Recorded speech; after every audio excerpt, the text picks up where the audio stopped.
जय श्री कृष्ण। जय श्री कृष्ण। आज 7वें स्कंद के प्रथम अध्याय की शुरुआत। परीक्षित जी सुखदेव जी से प्रश्न करते हैं कि आखिर भगवान समय तो फिर वो एक साधारण मनुष्यों की तरह से, ऐसे साधारण मनुष्य जो है अपने मित्र का पक्ष लेकर के जो है मित्र के शत्रु का हित करता है, उस तरह से भगवान जो है इंद्र का पक्ष लेकर के इंद्र के शत्रुओं का दमन कैसे किए, इसमें हमको बड़ी शंका हो रही है। और प्रभु इसका मेरी शंका का समाधान करिए। तो सुखदेव जी महाराज कहे, देखिए ये बात मैंने अपने पिता कृष्णदेव पायनी महाराज से सुनी थी और मैं बता रहा हूं कि भगवान के लिए सभी प्राणी सभी बराबर हैं। न तो उनका कोई मित्र है, न तो कोई उनका कोई शत्रु है, लेकिन आवश्यकता पड़ने पर भगवान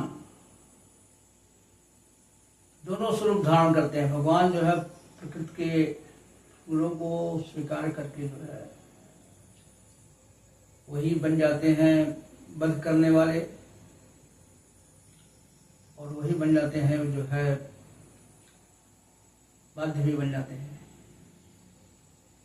तो वैध और बाधक के भाव से भगवान हो जाते हैं। और ये गुण जो होते हैं, सत्य गुण, राजस गुण, तम गुण, ये प्रकृति के होते हैं, लेकिन आवश्यकता पड़ने पर भगवान एक बार में किसी एक गुण को जो है स्वीकार करते हैं।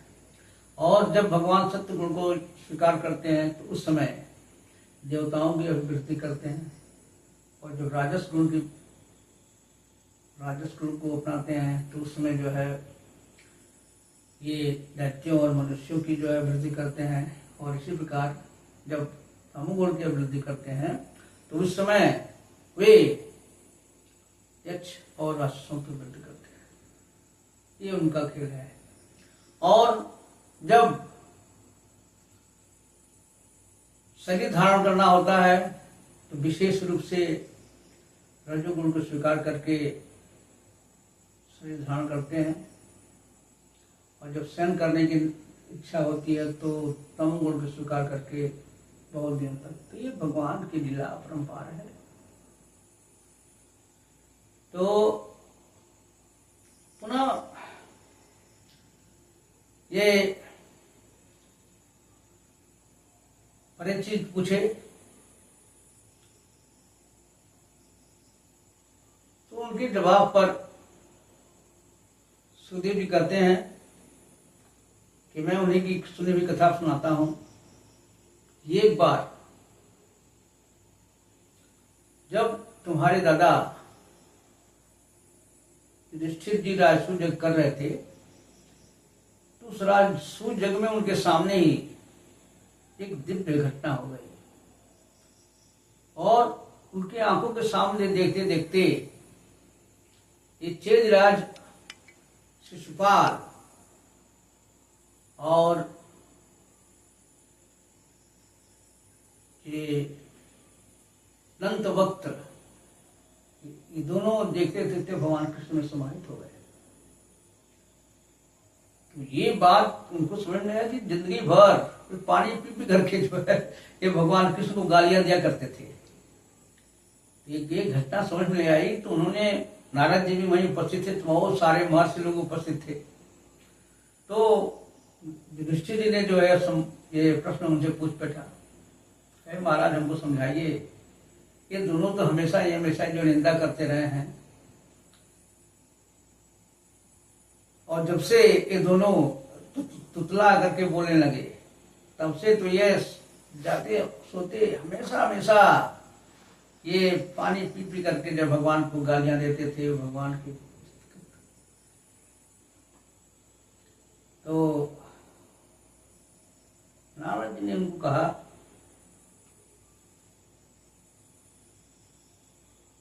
देखिए, एक बहुत पुरानी कथा है। एक बार नारायण के यहाँ जाते समय दो ब्राह्मण सनत और सनत कुमार ये गए वहां पर। देखने में वो बहुत छोटे 5 वर्ष के बालक, नंगे वस्त्र, कुछ भी कपड़ा नहीं पहनते थे। उनको दान करके छोटा द्वारपालों ने रोक दिया। कहे अरे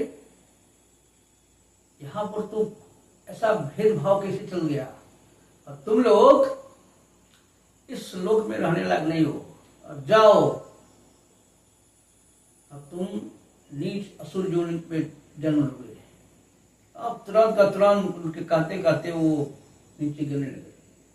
फिर उनको दया आ गई, बोले जाओ तीन असुर योनियों को भोगने के बाद फिर तुम जो है आ जाना। तो उनके श्राप से ये हुए, और प्रथम आदि दैत्य हिरण्यकश्यप और हिरण्याक्ष, और भगवान इंद्र की सहायता के लिए नहीं, जो उनका भक्त प्रहलाद था,